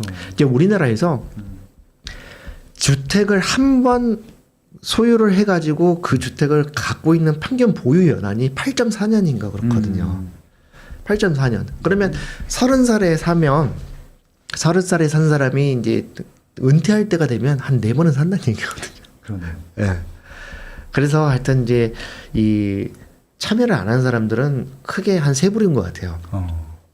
그러니까 주식이나 이런 어떤 자본 투자를 하기 위해서 돈이 있지만 안 하는 사람들이 있고, 네. 그리고 하락론에 세게 베팅을 하는 사람이 있고, 또 어떤 사람들은 아예 이렇게 자본이 너무 적어서 네. 하기 어려운 분들, 이런 분들이 있는데, 지금 이 재미나이가 그려준 이 그림을 잘 생각해 보실 필요가 있습니다. 그리고 이제 제가 투자를 위해서 조금 말씀드리고 싶은 거는 이제 어떤 부동산 스터디 카페 이런 데 가봐도 그렇고 자기 동네가 그렇게 좋다고 이제 자랑을 많이 하고 그러니까 이제 그 심리를 네. 이해를 못 하는 건 아닌데 저는 부동산과 관련돼서 제일 하나만 하는 소리가 뭐냐면 우리 동네 살기 좋아요라는 소리예요. 정말 하나만 하는 소리가 아무 의미 없는 소리입니다. 정말 네. 이건 그거는 뭐냐면 네. 내가 사는 동네만 좋은 게 아니거든요. 기본적으로 수도권이고 아파트라고 하면 거주가 불편할 수가 없어요. 그렇죠. 네. 다 집값은 상대적인 거고 얼마나 살기 좋냐에 따라서 이렇게 결정되고 그런 건 아닙니다. 그렇죠. 반포 가보면 원벨리 걸어보시면 생각보다 먼지도 좀 있고요. 그리고 그 차량 소음도 은근히 좀 있어요. 아유, 그럼요. 뭐 다 만족한다는 거 있어요. 그렇죠. 네. 그런 게 있고 뭐 하여튼 그런 뭐 대치동 같은 경우에 뭐 교통이 엄청나게 편리하고 그런 데도 아니에요. 그렇죠. 그러니까 네. 뭐냐면 우리 동네 살기 좋아요. 이거는 되게 오류고 네. 뭐 하나만 한 얘기인데 여러분들 투자를 하기 위해서 이제 이걸 간단히만 말씀드리면 네. 자, 동네와 지나친 사랑에 빠지면 자산을 증식하는데 방해가 됩니다. 맞아요, 첫 번째 보면은 우리 동네 살기 좋아요라고 하는 사람들 보면은 메타인지가 안 되는 분들이요. 와. 우리 동네가 얼마나 살기 좋은데 왜 몰라주냐는 말이냐. 그러니까 자기는 우리 동네가 너무 좋은데 네. 왜 가격이 생각만큼 안 나오냐. 네. 이건 상대방의 입장에 생각을 못 하는 거예요. 너무 재밌다 이거. 네. 네. 메타인지가 작동을 안 하는 거예요. 네. 또 다른 건 뭐냐면 자, 거주라고 하는 거는 익숙해지잖아요. 익숙해지면 편하게 느껴지고 그러면 그게 가치가 높은 거라고 착각을 하게 됩니다. 네. 근데 그렇지 않거든요. 사실은 이거를 심리학용어로 파밀리아리티 휴리스틱이라고 그러는데 안락하면 이게 좋은 것이다. 절대적인 가치가 높은 것이라고 생각하는데 이건 또 착각이고 이게 자산 증식을 하는데 굉장히 방해가 되는 생각이에요. 그러네요. 객관적으로 볼 줄 알아야 됩니다. 그리고 또 어떤 게 있냐면 제가 이건 기분 나쁘실까봐 어디라고 이렇게 특정을 안 하겠지만 이제 집값이 상대적으로 많이 떨어진 동네들이 있잖아요. 그런데 사시는 분들이 우리 동네 살기는 좋아요라고 는이라는 말 쓰시는데 이건 네. 저는 뭐라고 생각하냐면 주식을 손절을 못하는 거랑 비슷하다고 생각을 하거든요. 그러네요. 공유 맛이 마음에 든다. 네, 우리 동네가 그래도 뭐 가격은 좀 나더라도 살기는 좋아요. 그럴 게 아니고 주식을 이렇게 손절을 하듯이 하루라도 빨리 나와야 맞는 거죠. 그러네요. 저는 그렇게 생각해요. 그래서 동네와 사랑에 빠지지 말라 이런 말씀드리고 싶고 우리 동네 살기 좋아요처럼 허망하고 아무 의미 없는 얘기가 없습니다. 진짜로. 예. 예. 그렇습니다. 그래서 이제 요거는 뭐냐면 OECD 자료인데요. 자, 이제 그 가처분 소득에서 이제 주거비가 차지하는 비율을 얘기하는 건데 이제 우리나라가 없어요. 우리나라 왜 없을까요? 전세 때문에 그래요. 그렇죠. 계측이 안 되니까 그런 건데 우리나라 월세가 많이 늘어나고 있잖아요. 이미 지금 연구기관들이 조사해 놓은 바에 의하면 이게 OECD 회원국 중에서 지금 20% 선이면 좀 높은 편이잖아요. 평균보다. 네. 근데 우리나라 이미 서울 같은 경우는 20%가 이제 체감상으로 그렇고 이제 지표상으로 그렇고 계산해 보면 넘어갔다라고 보는 게 일반적인 것 같아요. 네. 그러니까 이제 이렇게 되면 월세가 올라갈수록 집값은 더 올라갈 확률이 높다. 그렇죠. 이렇게 볼 수 있는 더 거고, 올라가겠죠. 그렇죠. 더 올라가게 되는 거고요. 그리고 자, 제가 이제 기자기 때문에 특정한 데다 뭐 투자를 해라, 뭐 어떤 종류가 좋고 어떤 종류가 나쁘다 이제 그렇게 얘기를 할 수 없어요. 근데 그렇게 얘기하기는 좀 어렵지만. 이제 어느 정도 이게 좀 가이드를 좀 드리자면 이거는 이제 KB에서 내놓은 이제 이 평균 매매가예요. 이제 평당 가격으로 보면 서울에 25개 구가 있잖아요. 그럼 정중앙이 13번째 구가 어떻게 되냐면 종로입니다. 종로예요. 종로를 기점으로 위에 12개 구가 있고 아래에 12개 구가 있습니다. 근데 종로는 사실 아파트가 많지 않아요. 거의 없죠. 별로 없죠. 거의 없죠. 이거는 도심 지역이기 때문에 그래서 종로가 평당 5,133만 원이다. 큰 의미는 없어요. 그럼 잘 보면 자, 12위까지 12위하고 14위가 평당 1,000만 원 넘는 차이가 있잖아요. 그렇죠. 그래서 이 종로를 사이에 두고 상위 12개 구하고 하위 12개 구는 어느 정도 현실인 거예요. 어느 정도 이제 어느 차이가 갭이 있는 거고. 그렇죠. 이게 갈수록 이 갭이 커지고 있는데 이걸 지도상에서 놓고 이해를 해봐야 되는 게 뭐냐면 자 보세요. 그러니까 이제 하위 12개 구 가격이 나뉜 12개 구 중에 한강을 끼고 있는 구는 딱 하나 강서구밖에 없어요. 이거를 좀 잘 보세요. 그러니까 괜히 한강 라인을 얘기하는 게 아니거든요. 근데 제가 보기에는 왜 서울 안에서 이렇게 그 간극이 벌어지냐면 자 보세요. 그럼 이 하위 12개 구 중에 강서구 빼놓고는 전부 한강을 안 끼고 있거든요. 여기 있거나 이 강북 쪽에 있거나 아니면은 여기 뭐 구로구, 금천구, 관악구거든요. 그렇죠. 그러면 이제 보면은 어떤 게냐면 자 영등포나 동작이나 강동 정도에 사는 그런 그 아파트를 갖고 있는 이쪽 동네 아파트를 갖고 있는 분들이 거주를 업그레이드 할 때 있잖아요. 강남은 말할 것도 없고 영등포 동작 강동에 있는 사람들만 하더라도 강 위로 그렇게 잘 안 넘어갑니다. 넘어가도 마용성 정도만 가요. 그렇죠. 그 위로는 거의 안 갑니다. 북방 한계선이네. 네, 거의 북방 한계선. 이거를 잘 보셔 투자를 할 때 잘 보셔야 되는데 영등포 동작 양천 강동 정도에서 무주택 전세로 사신 분들이 자가를 마련해야겠다는 그런 생각으로 서대문, 성북, 동대문을 자가로 처음으로 사서 가는 경우는 좀 일부 있기도 하는 것 같아요. 일부 있을 것 같은데. 일부 있을 것 같아요. 근데 양천, 영등포, 동작, 강동에서 강남 말할 것도 이 정도에서 자가를 가진 사람이 자기 자가를 팔고 서대문, 종로, 성북, 동대문 이북으로 올라가는 경우는 이제는 거의 없다고 봐야 됩니다. 그렇죠. 거의 없습니다. 그걸 잘 봐야 돼요. 실제로 보면은 성북이나 기름 뉴타운이나 이제 동대문, 청량 이런 데 좀 많이 좋아지고 가격 올라갔잖아요. 그렇죠. 근데 이쪽에서 가격 올라간 거를 위에서 내려오는 사람들한테 팔고 영등포, 동작, 강동 이런 데 내려가는 분들이 좀 꽤 있어요. 상급지가 라탁이라고 하죠, 보통. 그죠. 그래서 이 강을 놓고 벌어지는 이 가격 차이 이거를 여러분들 좀 잘 유심히 보실 필요가 있지 너무 않을까. 재밌네요. 기가 막힙니다 진짜. 예.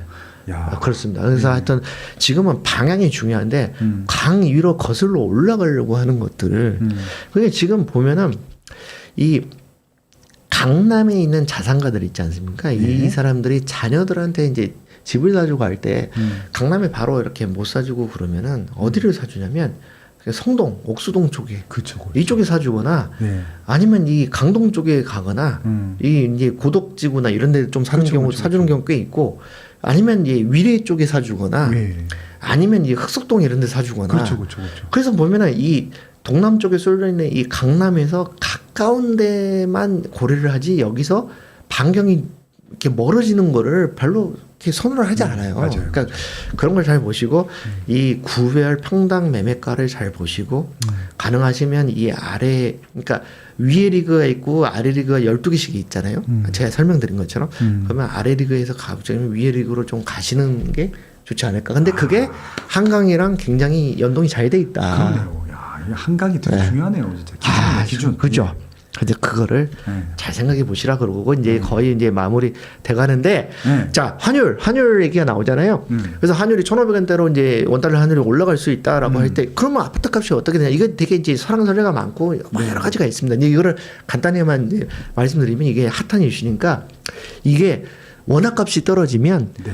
아파트 값이 상승할 수 있는 요인도 여러 개가 있고 하락할 수 있는 요인도 여러 가지가 있습니다. 이거를 여러분들 종합적으로 잘 보셔야 돼요. 자, 상승 요인은 뭐냐면 기본적으로 원화 값이 떨어지면 어떻습니까? 수입 물가가 오르기 때문에 그렇죠. 건설 원가가 올라갑니다. 네.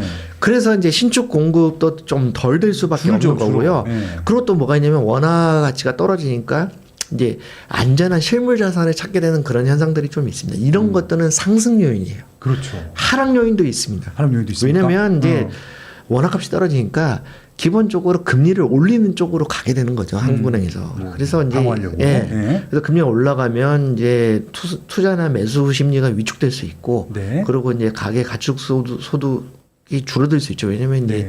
빚을 갚는데 돈을 더 써야 되고 그렇죠, 이제 이런 게 그렇죠. 있어서 그래서 이게 그러면 어떻게 될 것이냐 이거 잘 봐야 돼. 저는 지역별로 이게 상승 요인이 강하게 나타나는 데가 있고 하락 요인이 강하게 나타나는 데가 있다고 저는 생각을 하는데 자 여러분들 잘 보세요. 서울 핵심지 서울에서 좋은 데는 상승 요인이 더 많이 작용을 할 거라고 저는 보고 있습니다. 그리고 이제 서울 외곽이나 수도권은 쏘쏘. 이 두 가지 요인이 있어. 서로 이렇게 대등하게 이렇게 갈 아. 거고 지방은 하락 요인이 더 강할 거다 이렇게 보고 있습니다. 야, 수가 절로 나오는 분석이시네요, 진짜. 그래서 이제 저 요거는 지금 환율이 1,500원대로 올라갈 수도 있기 때문에 네. 여러분들 요거 잘 보셔야 돼요. 야. 네. 잘 보셔야 됩니다. 잘. 이거는 이 녹화를 그러니까 이 유튜브로 다시 영상을 보시더라도 한번 좀 다시 보실 필요가 있지 않을까. 너무 좋네요, 내용. 예. 그렇습니다. 최고. 그리고 자 이제 주가 많이 올랐잖아요. 예. 그 작년 한 해 동안 이제 시가총액 서울 아파트 시가총액을 뭐 부동산 114에서 측정을 하잖아요. 그렇죠. 네, 그러면 이게 작년에 1년 동안 한 200조가 늘었어요. 근데 코스피의 시가총액은 어떻게 한 1,600조 원 정도 늘었지 않습니까? 그렇죠. 이렇게 늘었죠. 2,000포인트 올라갔으니까. 그러면은 이제는 슬슬 이제 주가는 뭐 개인이 갖고 있는 것만 있는 게 아니고 기관도 있고 뭐 외국인 그렇죠. 투자자도 있지만 어쨌든 이제 새해 들어서 이제 공급 물량이 이제 많지 않잖아요, 사실. 그렇게 보면은 주가에서 크게 재미를 보는 사람들이 조금씩은 이제 이쪽으로 넘어오지 않을까. 그러니까 아파트를 사거나 이제 업그레이드하는 쪽으로 넘어오는 사람이 좀 일부 있을 수 있을 것 같아요. 이제 이런 흐름도 한번 보시는 거고. 진짜 이제 마지막으로 여러분들한테 제가 팁 하나 드리려고 그러는데 좋습니다. 자, 이거는 딴 데서 얘기 안 한 거예요. 이게 뭐냐면 굉장히 준수한 재테크 참고서가 있는데 여러분들이 잘 안 보는 게 있어요. 이게 뭐냐면 뭔가요? 대한민국 관보입니다. 관보, 대한민국 전자관보. 전자관보. 이거는 이제 누구나 접근 가능한 거예요. 여기 보면은 네. 고위 공직자들의 재산 공개가 돼 있어요. 근데 이걸 왜 안, 이거 보면요. 이거 여러분들 그 기자들이 기사 쓴다고 뭐 어느 장관이 뭐 재산이 몇 억이네 이런 건 보는데 네. 실제로 이게 보면은 어떤 아파트를 갖고 있고 어떤 아파트 몇 평짜리 갖고 있고 이 사람이 이 고위 공직자가 와. 어떤 예금을 갖고 있고 어떤 주식을 사가지고 보유하고 있는지가 다 나와 있어요. 근데 야. 이걸 왜 안 봅니까? 그러네. 이거 고위공직자들은 보통 재산이 이제 그 공시가 기준으로 한 2, 30억대가 보통 많거든요. 네. 그러면 대한민국의 평균적인 사람들보다 훨씬 많은 거예요. 많죠. 그러면 이 사람들이 도대체 어디 살며 어디 집을 갖고 있으며 이런 걸 다 볼 수 있는데 왜 안 봅니까? 왜 안 봅니까? 그래서 이 사람들 거를 보면은 예. 아 그래 어느 장관이요 이런 집을 갖고 있구나 이런 거 다 알 수 있거든요. 아니 보세요. 근데 이거는 제가 다 간보에 들어가가지고 이름 넣으면 다 나오기 때문에 네. 특별히 이렇게 뭐 굳이 가릴 필요가 없어. 제가 하나 샘플로 갖고 왔어요. 예. 자 농림축산식품부의 송미령 장관님. 자 이분의 재산 한번 볼까요? 네. 자 아파트를 3개를 갖고 있네요. 네. 자 보면은. 나주에 있는 거는 뭐냐면 이제 이분이 농촌경제연구원 연구원이었기 때문에 그게 이제 나주 혁신도시로 이사를 갔어요. 그러네요. 그러니까 거기서 아파트를 하나 또 마련하신 거예요. 아파트 하나 마련하신 특별 못 거. 받으셨겠죠. 뭐. 네. 그 청담동에 대림 아파트를 하나 갖고 계시죠. 아, 좋은 아파트. 네. 실거주하기 좋습니다. 갖고 계시고 네. 그리고 또 뭐냐면 제기동에 한신 아파트로 갖고 있어요. 야, 좋은 재건축 아파트인 것 같은데. 네. 갖고 있죠. 네. 그러면서 이분이 이제 그 주식하고 예금, 보험을 어디다 드러났는지 저런 것도 나와요? 당연히 나오죠. 이거 공개된 자료예요. 야, 주식에 뭐 투자한 줄 나온단 말입니까? 다 나와요. 와, 대박. 뭐 저건 몰랐어요. 부동산 보니까. 다 나와요. 이게 안 보니까 그래요. 여러분들 보시는 거예요. 네. 제가 그래서 이제 보시면은 자 그래서 장남은 이제 그게 이제 어디에 이제 돈을 계좌에다 돈을 넣어놨는지 이런 것도 나오잖아요. 배우자도 나오고. 그럼 이제 그 다음 페이지를 보면은 장남이 이제 주식을 얼마 갖고 있는지 그리고 이 송미령 장관이 코인을 좀 갖고 있네요. 야, 대박. 코인을 좀 갖고 있는 코인을. 근데 잡코인들이 좀 있죠. 난 하나도 모르는 눈에. 그러니까요. 이더리움 하나 안다. 이더리움. 예. 저 비트코인과 이더리움밖에 몰라요. 그래서 이게 보면은 여기 이 제기동의 한신 아파트 예. 요거는 전세를 줬다는 거 알 수 있죠. 왜냐하면 채무로 잡혀 있잖아요. 4억이. 그렇죠. 그러면 보증금 4억을 받고 전세를 줬다는 얘기거든요. 이게. 그렇죠. 이런 거 다 볼 수 있어요. 재밌다. 네. 이런 걸 왜 안 봅니까? 그 시간 나시면 전자관모 들어가셔가지고요. 네. 한 번씩 보세요. 재밌네요. 네, 재밌잖아요. 야, 제가 다 이거 분석해봐야겠다. 살짝 엿보는 재미도 있거든요. 네, 분석하면 네. 재밌어요, 진짜. 그래서 이분 재산은 한 20억 되는 거예요. 지금. 이거 저거 다 20밖에 안 돼요? 네. 더될 것 같은데? 한 20억 되는 20억. 일단 부동산하고 주식 다 해서 거기까지. 네. 오. 그렇습니다. 그래서 하여튼 제가 이제 우리 이 김학렬 대표님 빠숑님을 제가 워낙 좋아하기 때문에 네. 그래서 이제 오늘 좀 충실하게 자료를 만들어 가지고 왔습니다. 이건 나 돈 받고 유료 강의를 할 거 그랬어요. 이렇게 잘하실지 몰랐죠, 저는. 저는 책 좀 너무 좋아갖고 책 소개해드리려고 모셨는데 제가 선물을 받은 것 같아요. 이건 제가 따로 한번 신세를 갖겠습니다. 너무 훌륭하네요, 오늘. 그래서 여러분들 이 책이라고 하는 거는 정말 제가 경제기자로 오래 활동을 하면서 저는 또 특파원을 하면서 해외에서 4년간 또 취재 활동을 했거든요. 이제 그런 어떤 관록이나 이런 게 담겨 있는 책이고 그래서 여러분들 진짜 이 돈이 많이 늘어난다는 거 어떤 건지 여러분들 잘 아셔야 됩니다. 이거 어렴풋하게 알고 있다가는 한 방에 골로 갈 수도 있어요. 정말로. 진짜. 교수님이세요? 지금 교수님 팔이 잘 다녀셔서 멋지게 하시는 거 잘 보였다고 지금 채팅창에 아니 제가 통역대학원에서 그 교양 과목 가르치는 그 겸임 교수로 강단에 섰습니다. 쓴 적도 한 3학기에 걸쳐서. 야, 학생들은 얼마나 재밌을까? 이런 강의 재밌는 강의를 매일 들으니까. 와. 저 잘 알겠어요. 저 어떤 학생인지 알겠어요. 예. 너무 좋습니다. 아무튼 제가 이제 빈말로 하는 거 아니고요. 돈의 대폭발 경제 공식이 바뀐다. 이 책은요. 정말 좋은 책인데요. 저뿐만이 아니라 경제 정말 찐 전문가들이 다 추천했어요. 보이잖아요. 손에 잡히는 게 이준욱 제 친구잖아요. 그다음에 슈카 제 후배고요. 그다음에 오건영은 제 학교 후배예요. 저랑 친한. 이 어마어마한 경제 전문가들이 진짜 찐으로 추천한 거거든요. 빠숑도 추천합니다. 이 책이요. 오늘 요 유튜브는 강의거든요. 솔직히 유료를 하고 싶은 만큼 좋은 강의였기 때문에 공짜잖아요. 우리 도의상 2권씩 삽시다. 예, 요 밑에 링크가 있으니까 책상에 있고 주변 분들 선물도 좋고요. 너무 쉬워요. 그래서 초등학생 4학년 이상이면 다 읽을 수 있는 정도로 알기 쉽게 정말 어려운 얘기를 섞었으니까요. 이 책을 꼭 사보시고 주변 분들과 한번 이야기를 나눠보는 시간 갖도록 하겠습니다. 일단 박수로 너무 잘 읽었습니다. 예, 1시간 반 동안 꽉 채워주셔서 감사하고요. 마지막으로 홍보할 거나 인사 말씀 하시고 마무리하시죠. 예. 네네네. 빠슈님 이 방송이 처음 출연했는데요. 예, 너무 즐거웠고 여러분들과 함께 이 책에서 얘기하는 인사이트들, 네. 저희 인사이트들을 여러분하고 공유할 수 있어 굉장히 즐거운 시간이었습니다. 예. 네. 아무튼 뭐 기자님으로서도 활동을 잘 해주시겠지만 저는 이 책 보면서 책을 정말 쉬지 않고 계속 내주셨으면 좋겠다는 생각을 했어요. 너무 좋아서 책이 또 책 낼 때마다 혹은 또 다른 또 얘기하실 때마다 네. 나오셔서 같이 또 얘기 나누면 좋을 것 같고 네네. 저희가 조그맣게 이렇게 북콘서트 같은 거 하는 것도 있거든요. 네네. 강의 가능하시면 또 한번 모셨으면 좋겠다는 예, 생각도 들고. 알겠습니다. 알겠습니다. 아무튼 건강하시고요. 네. 추운데 오늘 여기까지 하겠습니다. 감사합니다. 감사합니다.